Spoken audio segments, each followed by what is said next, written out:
देखो, कमेटी एक झुंझुना है। भाजपा को कुछ नहीं करना है। जिस व्यक्ति ने कुछ करना होता है वो 25 दिन नहीं 25 घंटे के अंदर हल निकाल लेता, लेकिन उन्होंने हल नहीं निकाला। आज भी कमेटी बैठी, अधिकारी गायब थे, राजा इकबाल सिंह गायब थे। कमेटी का खाता इन्होंने 14 अक्टूबर को कि 24 से 48 घंटे के अंदर कर देंगे। 24 से 48 घंटे में कुछ नहीं हुआ। जब भाजपा ने कुछ हल ही नहीं निकालना, आज 10 दिन बाद कमेटी बिठाई, वो भी कह गई कि 2 दिन बाद फिर बैठेंगे। तो ये कमेटी कितनी बार बैठती रहेगी? कब हल निकालेगी? कैसे हल निकालेगी? कब ये लागू होगा? आंकड़े जो दिए गए कमेटी के अंदर वो बिल्कुल गलत आंकड़े दिए गए। अधिकारी प्रेजेंट नहीं है, महापौर आ नहीं रहा कमेटी में, उसके लिए दूसरी चीजें महत्वपूर्ण है, एमएचओ के लिए दूसरी चीजें महत्वपूर्ण है। तो इस कमेटी का फायदा क्या है? कर क्या रही है कमेटी?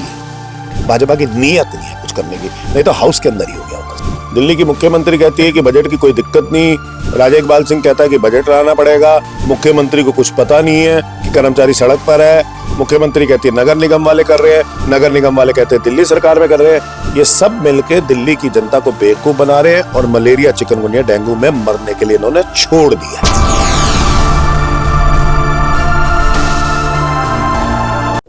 25 दिन से ज्यादा हो गया। एमटीएस के जितने भी कर्मचारी हैं वो लगातार एमसीडी के ऑफिस के बाहर बैठे हुए अनिश्चितकालीन धरना दे रहे हैं, पर आज जाके जो है आज कमेटी गठित हो गई है। ज्यादा बातचीत करेंगे, हमारे साथ बातचीत करने के लिए नेता विपक्ष अंकुश नारंग जी है। सर, अब तो कमेटी बैठ गई है, 25 दिन का एक लंबा इंतजार था, सारे त्योहार सड़कों पर चले गए, किस तरीके से?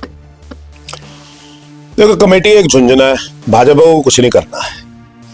जिस व्यक्ति ने कुछ करना होता है वो 25 दिन नहीं 25 घंटे के अंदर हल निकाल लेता, लेकिन उन्होंने हल नहीं निकाला। आज भी कमेटी बैठी, अधिकारी गायब थे, राजा इकबाल सिंह गायब थे। कमेटी का खाता इन्होंने 14 अक्टूबर को कि 24 से 48 घंटे के अंदर कर देंगे। 24 से 48 घंटे में कुछ नहीं हुआ। जब भाजपा ने कुछ हल ही नहीं निकालना, आज 10 दिन बाद कमेटी बिठाई, वो भी कह गई कि 2 दिन बाद फिर बैठेंगे। तो ये कमेटी कितनी बार बैठती रहेगी? कब हल निकालेगी? कैसे हल निकालेगी? कब ये लागू होगा? आंकड़े जो दिए गए कमेटी के अंदर वो बिल्कुल गलत आंकड़े दिए गए। अधिकारी प्रेजेंट नहीं है, महापौर आ नहीं रहा कमेटी में, उसके लिए दूसरी चीजें महत्वपूर्ण है, एमएचओ के लिए दूसरी चीजें महत्वपूर्ण है। तो इस कमेटी का फायदा क्या है? कर क्या रही है कमेटी? तो मुझे तो लगता है कमेटी एक झुंझुना दी है बिल्कुल, और इससे कुछ हल वल निकलना नहीं है। भाजपा की नीयत नहीं है कुछ करने की, नहीं तो हाउस के अंदर ही हो गया होता सब कुछ। वहीं पर अगर बात करी जाए, कटरा नील है, वहां पर लगातार दुकानों पर जो है सीलिंग का जो है प्रक्रिया चालू हो रही है, तो क्या लग रहा है कि अब आने वाला जो समय है वो कैसा रहेगा उनके लिए? सबसे मजेदार बात मैं आपको याद दिलाता हूँ, राजा इकबाल, आप मेरे बोर्ड पे देख रहे हो कि नेता विपक्ष राजा इकबाल सिंह थे मेरे से पहले। राजा इकबाल सिंह जब नेता विपक्ष था तो एमटीएस कर्मचारियों के साथ जब ये डीबीसी से एमटीएस बनने थे ना, हमने तो 3 दिन के अंदर फैसला ले लिया था, याद होगा आपको। तो ये उनके साथ जाके ना हड़ताल पे बैठ गए थे। तब उनको ये सारी मांगे ठीक लगती थी, आज ये मांगे गलत लगती, नाजायज लगती हैं।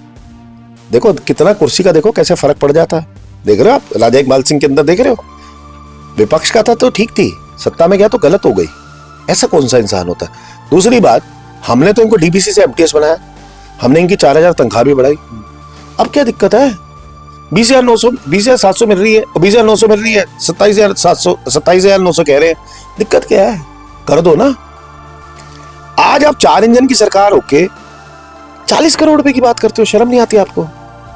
मुझे लगता है ऐसी सरकार का, 4 इंजन सरकार का कोई फायदा नहीं जिसको 40 करोड़ के ऊपर भी इतना ज्यादा सोचना पड़े। तो इससे बेहतर तो आम आदमी पार्टी थी जो लड़ छीन के कम से कम बजट ले आती थी। अगर आज हम होते सत्ता में तो और आम आदमी पार्टी दिल्ली सरकार में होती, मैं केजरीवाल साहब से ले आता, 40 करोड़ रुपए सोचने की जरूरत ना पड़ती। दिल्ली की मुख्यमंत्री है, वो बोलती है कि बजट की तो कोई दिक्कत नहीं है, उसके बाद भी ऐसी चीजें होनी। 40 करोड़ के पीछे जो है सारे वो 5200 कर्मचारियों का घर दांव पे है।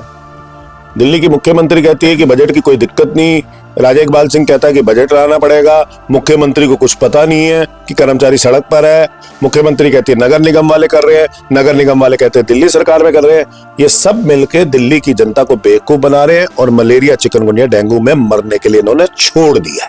तो ये थे हमारे साथ बातचीत करने के लिए और इन तमाम मुद्दों पर ज्यादा जानकारी देने के लिए नेता विपक्ष अंकुश नारंग, जिनका साफ तौर पर यही कहना था कि ये जो कमेटी गठित हुई है इसके अंदर ना कोई अधिकारी था ना कोई कुछ, और आने वाले 2 दिन बाद जब दोबारा से बैठक होगी तब देखने वाली बात रहती है कि ये जो 5200 कर्मचारी वहां पर बैठे हुए हैं उनको कोई आश्वासन मिलता है या फिर लगातार ऐसे ही धरना पर बैठे रहते हैं। फिलहाल के लिए बस इतना ही। दैनिक लाइव के लिए दिल्ली से अभिषेक सिंह।